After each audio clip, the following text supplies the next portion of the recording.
survei tentang wacana presiden 3 periode. Kita tanyakan kepada publik apakah mereka tahu dan pernah mendengar tentang jabatan presiden 3 periode yang sampai saat ini sebenarnya masih ramai dibicarakan oleh publik. Rata-rata masyarakat mengatakan sekitar 53,5% tahu, aware terhadap isu yang berkaitan dengan periode.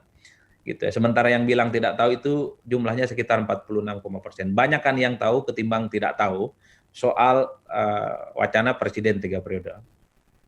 Kemudian sikap terhadap presiden 3 periode.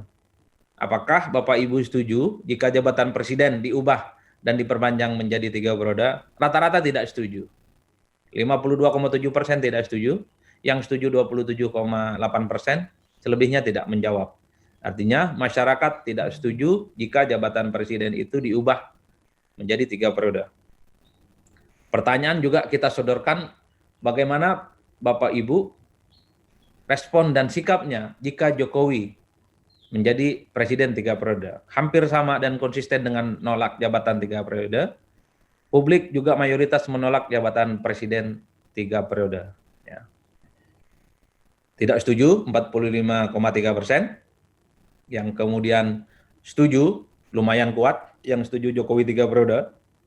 Ini pemilih loyal Jokowi sepertinya, yang berharap Jokowi bisa 3 periode. Tapi lebih banyak yang tidak setuju, selebihnya tidak menjawab. Nah, ini alasan kenapa Jokowi itu setuju 3 periode. Jokowi dinilai pro rakyat kecil, zaman Jokowi infrastruktur bagus, Jokowi kinerjanya bagus, suka sama Jokowi, bansos gitu. Jokowi ngasih banyak bansos, kemudian melanjutkan sesuatu yang belum jelas, proyek-proyek mangkrak misalnya, kemudian layak memimpin, dekat dengan rakyat, dan seterusnya, dan seterusnya.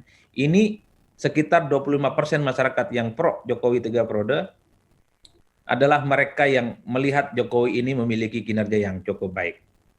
Sementara alasan yang menolak Jokowi 3 periode, satu, alasannya melanggar konstitusi, terlampau mahal jika harus mengubah konstitusi, jika hanya ingin memperpanjang jabatan seorang presiden. Nah, itu yang kemudian membuat masyarakat tidak mau jabatan presiden itu 3 periode.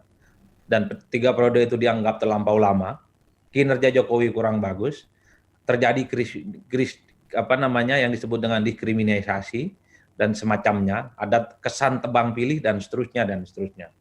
Jadi kalau dilihat secara umum bahwa masyarakat itu tidak setuju ya karena ini terlampau mahal harganya, terlampau beresiko jika jabatan presiden 3 periode itu harus mengubah konstitusi dan waktunya cukup lama.